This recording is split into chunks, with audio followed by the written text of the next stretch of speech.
Lovecraft Film Festival and CthulhuCon in Portland, Oregon. This is a reading block. It's myself, Ross Lockhart, along with Edward Morris and Jeff Burk, if Jeff shows up. We're going to have some fun with it, and I'm going to start this off. You might have caught me reading from this the other day. I'm going to read the same story, so if you want to tune back in 20 minutes if you're bored with it, but maybe I'll rock it better this time. This is from Mighty in Sorrow. Edited up, unsteady, slow, scratching his bony ribs. He yawns. His cracked and yellow teeth, haphazardly repaired with gold and wire by a traveling doctor, ache in the chill of morning's air. He looks at the boy, swaying his head from side to side to correct for the room's spinning. That dream again, he thinks. That grinning man, his leering black face, his strange rhythmic words, the steady drumming of nonsense syllables. Something twists in the prophet's belly, causing him to sway violently. He turns, vomiting onto the unfinished earthen floor beside his bedroll. I wish it would stop, he mutters, clutching himself as dry heaves work their way through his emaciated body. His stomach voided, the prophet sits up. The boy stands before him, an earthen mug in hand, offering it. The prophet takes it, presses it to his mouth, gulping the sweet wine with cracked lips and dry tongue. Abba, says the boy. Some men. The prophet nods, holding the empty cup out to the boy, who refills it from his skin. The prophet drains the cup, a trickle of purple wine escaping the sides of his mouth, rolling down into his dirty, gray beard. The boy hangs the wineskin on a peg, then picks up a cloth bag and begins to sprinkle sand onto the prophet's emesis. Boy, says the prophet, his voice a hollow rasp, come help me up. He drops the cup to the ground. The boy leads the prophet to the chamber pot. The prophet squats over it, closing his eyes, pressing his naked, wrinkled back against the cold mud wall. He waits. Nothing happens. He picks dried flakes from his beard, his matted hair. He yawns.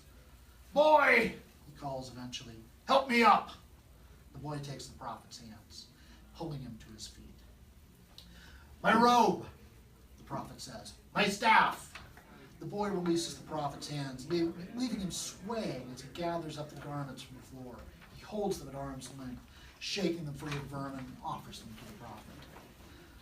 Abba, says the boy, as the prophet pulls the robes over his head, dressing him. Some men. The prophet waves his hand dismissively, and then grasps the top of the boy's head, pulling him close. The prophet kisses the boy's forehead, and then staggers to the doorway where his staff leans against the wall.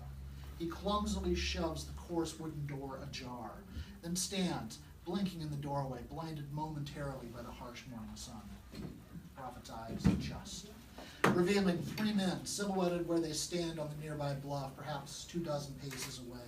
They're burly types, fishermen or carpenters, impatiently tapping rough-hewn clubs against their palms. The man in the middle is shorter, stocky. He's dressed in a merchant's purple. His beard's bushy, black. His hair held back with a slender metal circlet, gold. The prophet crosses the distance, the boy following. Rebbe, the man says, extending his hands. It's good of you to come out and talk to me. The prophet leans on his staff, swaying slightly, his head lolls to one side, correcting the swaying horizon. He knows this black-bearded man. The prophet wonders, a king? Rebbe, says the man, I've been having dreams. Dreams? Grunts the prophet, closing one eye. The words come, like they always do. I see the country desolate, her cities burned with fire, the harlot punished for her misdeeds. Foreigners devour her, stripping her, leaving her like a shack in a garden of cucumbers, a besieged city. He bends like a wind-blown reed, rolling to and fro, his hands clutching his staff. Collapse is coming, says the prophet. All will collapse, all will fall. Then the Messiah will come. If not tomorrow, he trails off, staring at the sun. He sees the man from his dream, the black man, darker than any African, dancing before the corona. He claps his hands, his body gyrating. Women, unlike any women the prophet has ever seen, bestial, yet arousing. They touch his chest, his arms. They move to sounds unheard. Rebbe, Rebbe, says the merchant, chuckling. You aren't listening. The dreams I'm having ready, these dreams, they're different. There's this laughing, dancing man, this castle, these things. Emotions like he's counting coins. Things like I've never seen, I've only dreamt of. Material things, wonderful things. This castle, his hands draw a box in the air. Chariots, clothing, jewels, women. Oh, the women. He traces the female form, an hourglass in the air before him, and then pauses, like he's looking at it, like he's longing. Not like my Aziza. You know my Aziza. He traces the form again, a bulging circle through which sand would simply plummet. The man stares at the prophet and grins, his glimmering gold teeth prominent. This man, this black stranger, he is a devil, interrupts the prophet, growling. He's a prince, says the man, the black pharaoh, the lurker in the night. A devil, repeats the prophet. He offers me these things, many, many things. The prophet shakes his head, baffled that this man should share his dream. He brings one hand to his jaw, rubbing it. His teeth ache. And you teach austerity, says the man, promising me that I will only find God in poverty. Poverty. God is the crawling mist, the dark dweller of my dreams, not your maker of empty promises. He is a devil, says the prophet. Rebbe, says the man, stroking his thick oiled black beard. The things you've said, you talk of collapse, of foreign invaders, all your talk of fear and fire. I hear about these things. He shakes his head. My man Belkira, he keeps me well informed. He interprets my dreams. He tells me of the rewards that await me. He also tells me what you say. Like what you said about my wife. His hand falls to the sheathed knife at his hip. Calling her a whore. We can't have that. Belkira says you must go, and so you must. Belkira, the prophet thinks, a magician, false prophet. Then this is Manasseh, the king. His anger rises, causing the earth's constant spin to feel even more violent, even more sickening. His guts twist, his grip tightens on his staff, and he can stop it. He wanders back into the mud shack, shutting the door behind him. He sits down on the bedroll. Tired of feeling like this, he says. Tired of feeling sick, tired of being old. I just want it to end. The boy hands him the cup, refilled with wine. The prophet drinks and reclines, closing his eyes. The boy takes the cup and then sits down beside him, stroking the prophet's dirty gray hair. Within minutes, the prophet is asleep. The tree. The lightning-struck tree. The grinning man, his dark skin glistening in firelight, dancing around the hollow tree. Abba, Abba, says the boy, shaking him. The men from the village, they're back. The prophet sits up slowly, his head pounding. He holds out his hands. The boy presses the cup of wine into them. He realizes the pounding isn't coming from within his head. It's outdoors, from whence the flicker of firelight plays through the door's cracks and knotholes. The boy helps the prophet to his feet. Grasping his staff, the prophet presses through the door, stepping out into the night's chill. A dozen men surround the hut, torches held in hands. Most carry clubs, some swords, others metal spikes or saws. One beats a massive drum. Drum, drum, drum. Dark clouds blot out the stars above, lightning flickering on the horizon. The boy presses close to the prophet's back, peering out from behind him at the men. Manasseh stands at the center, cleaning his nails with the tip of his knife. Flames flashing red and gold in its etched blade. Red-bearded Belkira stands beside him, his jewel-covered chest plate glimmering. Manasseh speaks. If I remembered correctly, Rebbe, we ask you to leave. We ask you nicely. Trample my vineyard no more, shouts the prophet, the words welling up within him. Your hands are bloody. Wash yourselves, make yourselves clean, renounce your scarlet sins, for the Messiah comes soon. Your Messiah is a servant, calls Belkira, his voice shrill, and you are a fraud, boy gasped. The prophet's grip tightens on his staff, his head swaying as he looks from side to side. Hardly notices as the boy steps around him, that is, until the boy speaks. "The mouth of the Lord has spoken," says the boy. His voice is clear, angelic. He stands between the prophet and the king, meeting the king's eye with burning intensity. "If you refuse to heed, you shall be devoured by the sword, and the Lord shall hide his eyes from you." The prophet looks at the boy. A tear is welling in his eye. He reaches bony fingers forward to touch the boy's shoulder, and then stumbles back as a brutish man grabs the boy by his hair and forces a rag into his mouth, dragging him away, kicking. "Kill him," shouts Manasseh, pointing at the prophet. His voice is punctuated by Melchior's wicked laughter. The prophet raises his staff, warding off the first of many blows, clubs wielded by rough hands, carpenter's hands. Soon its splinters becoming useless. Clubs swing through the air, driving the prophet backward. He drops to the ground, throwing the halves of his shattered staff, scrambling away to the bluff on hands and knees as shouting men pursue him. The prophet runs, scuttling up hills, through brush and bramble, plants and rocks, tearing at his hands, his bare feet. The world sways as he clambers. Missionary, martyr. Looking up, the prophet watches the sky spinning in the chimney of the hollow tree. The clouds clear, the moon edging into view, a silver sliver at first, filling the opening, moving closer until its pockmarked circle is directly overhead. The prophet closes his eyes, picking at his beard. He imagines the dancing, grinning man gyrating, circling his hiding place, drawing Manasseh and his men, revealing him, exposing him, his breath, echoing within the wood, mists in the air before him. He smells the charcoal, the ozone, the scarred, still living wood. He listens, his heartbeat, the sounds of insects squirming, the approaching drum, footfalls, the gruff, laughing voices of the men surrounding him. Manasseh commanding, Elkira laughing, the nonsense syllables of the black man's chant, the sound of saws cutting into the tree. Thank you.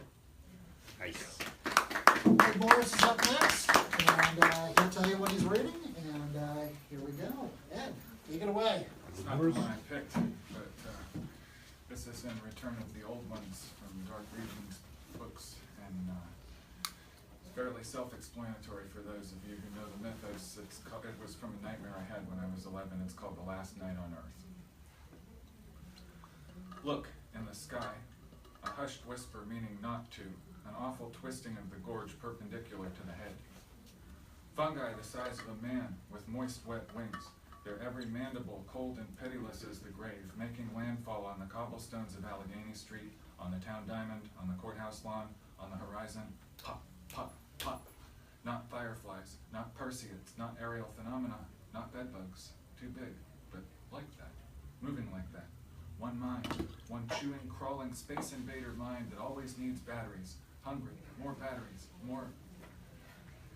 Not very many people screaming in the streets, really, more in the houses among themselves. There's nothing left to do. It's never been now and that's it, and that's why it's the end. I'm tired. Someone left the water running in the kitchen, not me, not fixing it, not going in again.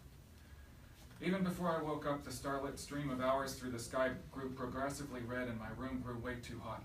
I heard people shrieking here and there, out in the rotting suburban roofline of fish-eyed houses that gave no quarter and asked for less even on nights that weren't tonight. Two of the shriekers sounded like men. It was all far away. But even before the diffusion, the hills called them, the Allegheny Mountains and all the mountains everywhere, ever, inhaling, exhaling the way they do with shadows at nighttime, just that natural, wordless, not involving us. We don't deserve it. Mom told me when I was still waking up, still just outside in the dew. We don't not deserve it. I hadn't even seen her come out on the porch, but all I could do was clutch myself as I observed that which didn't last very long, that which didn't stay long very long, and eventually got back up and went back inside. She left her face on the grass, her mom face in wax. I won't touch it. Won't. I dreamed it was the last night on Earth, and I woke up and it was. So I got my notebook and just got dressed real quick, and it is so bad this notebook is all I have until. People have been nutting up. Dad shot himself just a bit ago. I heard the Ruger.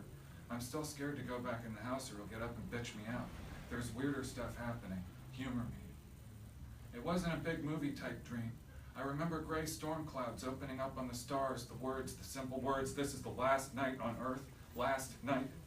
Only the mysterious part of what that phrase meant, but no other kind of mystery about it, just worse. Lots worse. My dad shot himself when the thing fell in the yard, because it talked to him, through the window. I heard all its chompers buzzing on the glass. It was asking him something Dad didn't want to give over. I heard all this from the front yard just moments ago. Everybody dreamed it at the same time, just like that. We could all tell, we all knew. It was going to be the last night on earth, the night that nothing came before and this came after, the last night of our world. The neighbor lady had a wax face for a face when she came back out after the screams. Mrs. Long, that was also just now, but she didn't stick around or speak. Even before anything fell out of the sky, I knew it wasn't just creatures from outside. It felt local and old, it smelled all those things. The wind told me before I was even all the way awake. Everybody dreamed it at the same time. The wind said the hills called them too, in a pact that was interplanetary rather than just extraterrestrial. I dream a lot. Sometimes I remember words like that, like what the things were called. Mygo. That means crustacean. I'm pretty sure I dreamed that part too. Mom always says I should be a writer, but there's no time now, except I'm writing this down, when I can, in bits. I remember waking up and not going downstairs at first, looking out my window and seeing the old black man walking in the streets. He didn't look happy. He didn't want to look at anyone. He was so tall, so skinny, he looked like something out of a movie, but human, and black, not African American, black, staring into the stars, stretching his stretchy hands toward the sky. That frightful buzzing, that shocking smell, calling them in, calling them back. Any tune, any words, any tune now, but those 1,000 mewling voices from the hills, from the caves in the hills up on Chimney Rocks, where there's barbed wire and rock salt close, but you can still smell the smell. Worse than cliff diving mere feet above Model T Fords, gangsters melted in caustic soda, flippered babies with bricks tied to their necks. The hills called them in, from brooding gulfs beyond the Zodiac's course, fused into one terrible swift drone. No chance to weird gods or beating old gongs, just a wind, a call, a time. It had to have been time. We were pretty gnarly to begin with anyway. There'd been some sort of pact, some sort of blood spill. A covenant with that formless star spawn from the remotest gulfs of space in an earlier age that made the wind rise backward from the caves of the planet we were all fool enough to call home. The wind that gave this wisdom at the end to the last one holding a pencil, me, the wind in the hills. The wind sounds like it's trapped in a jar, like a soul trapped in a jar, like the screams that stop and cap off, and even worse, that one family at the end of the block, the ones that dress like Mennonites or Jehovah's Witnesses, but different, sort of, the Akelys. They're worse. Mom and Pop Akeley are both out on the porch, waiting. The children have been restrained to accompany them. It's duct tape. They're crying, but not making any noise. No noise. There are too many to fight. We must have deserved it, because we can't withstand it. No way we can. Above me, across the void, and through the space-hung screens, the stars are doing things no stars should. But even that's no weirder than the squirming non-dreams that fold their wings and turn the leech discs of their faces toward the porch, antennae moving as one in soft pink skin, with all those chompy claws up and down, the rippling slime molds of their off-earth flesh. No eyes. One of them is looking at me without eyes. I'm pooped. The whole world's dead. I'm dead. I'm going out to them. I may be back for this notebook. I can't hope, because I understand. Remaining pages are blank. Thanks.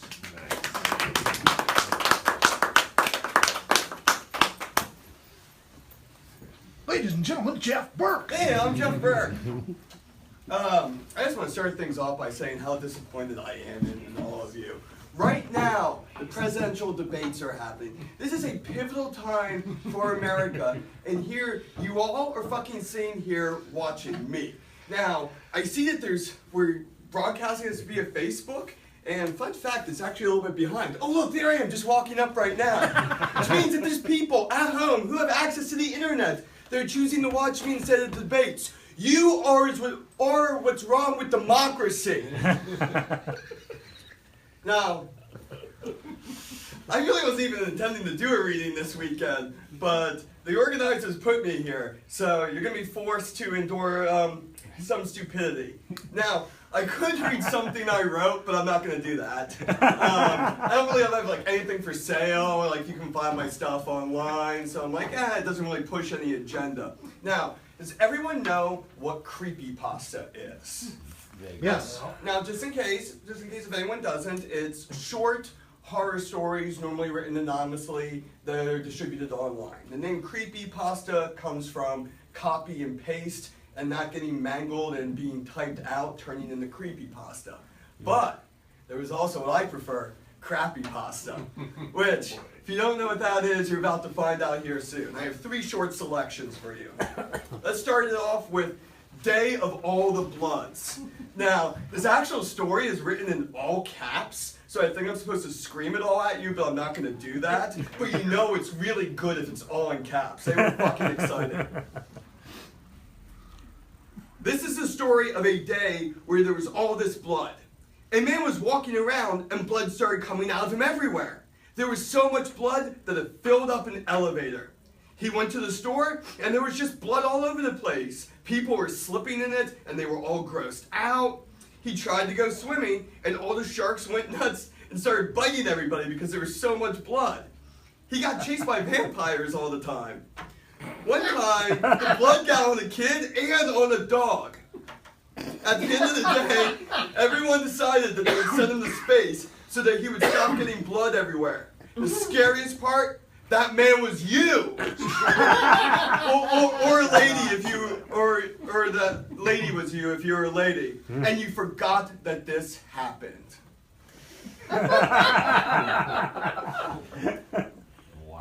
I know, this shit's great. The next is The Lost Game.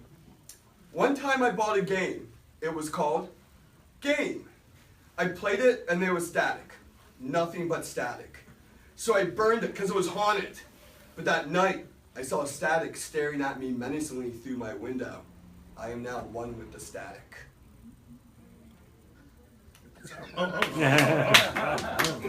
And final one is a classic. This is going to stick in your mind more so than anything else that has happened to you this convention. I guarantee you will be laying awake at night and suddenly the last line of the story will pop in your head and it will just haunt you.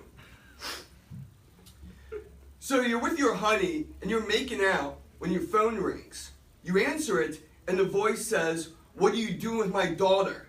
You tell your girl and she says, "My dad is dead." Then who was phone? Oh, God. Thank you, I'm Jeff Burk. He said Burk.